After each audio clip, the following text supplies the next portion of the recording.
So when I watched them do the Bangin On Wax shit and all of that, when it came time for them to do Bangin On Wax 3, I opened up my mouth and I said, I got an idea. We should probably do a red CD and we should probably do a blue CD.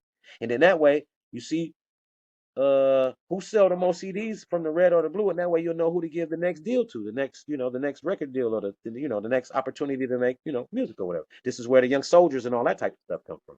The YS with Big Y and all of them. Wow. This is the evolution of those kinds of things. Yep. So me and Freeze and them had us a little Watch Loped Out gang group and shit like that, which was what we was calling ourselves at the time. But Nationwide Rip Riders was what we did in regards to them Okay. saying yeah to the idea Doing of a red demo. one and a blue one instead of red and blue on the same one. You do a red one and a blue one and package those two motherfuckers together and see what it do. So that's where that one Wow. came from. So when it came time to do Nationwide Rip Riders, when it was time to do the cipher, because they would do a cipher every time and invite, they get on the wire, everybody get on their phone and call all the niggas that they know how to rap. They having a cipher, it's a new album and shit getting ready to come out. Come audition, see if you can get on this motherfucker, get a few dollars or whatever. So niggas would show up, and this is how these different niggas from these different hoods would show up and got chosen because they raps was better than so on and so forth when it was time. They were the tightest niggas from their hood at the time. Right. Okay. So that's how the selection Yeah. process with that shit came up. Right. Same, kind of Salute, like the brother. same with the Rep Your Set project that we did, some many years later and shit. Yep. I was on the Rep Your Set project Okay. as well. So it was kind of like the Yeah. same thing. It was a word of mouth through your phone, who you connected to.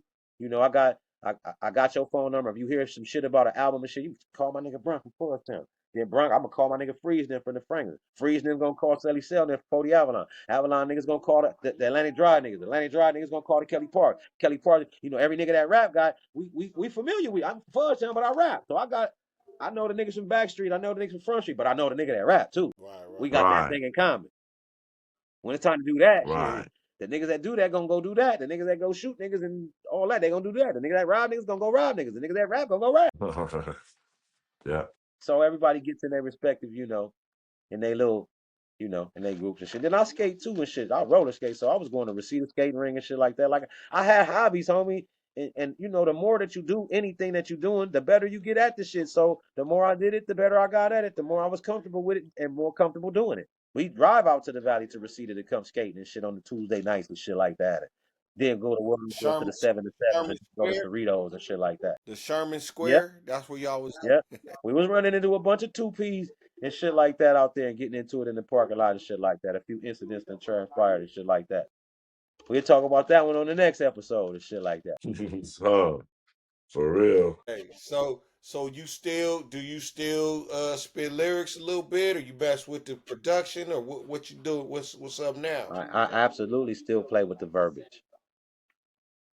Vocabulary calisthenics. That Absolutely. I've been busy for the past 3 years doing shit with like me and June Dog from Denver Lanes, me and Squeak Roof from NHP, Inglewood from the Conrad, me and Bandana the Rag from Fruittown Pyro and Compton, me and Snoopy Blue before his untimely demise and shit like that. Me and him doing some shit for the Raymond Lee Washington project, with Rayshana and Lil Raymond and shit like that for a documentary that they doing on their father, which is Raymond Washington.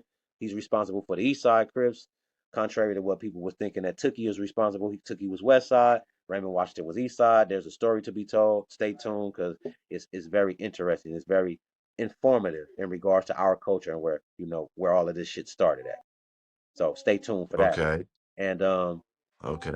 I'm doing some shit with South Central Cartel right now. I just finished up 2 verses in the video shoot that we did Monday and Saturday, and then I was cameoing in a video shoot Sunday with Lil Hawk and June Dog from Denver Lane on they shit. Plus, me and Lil Hawk got a project that we got coming out, another song.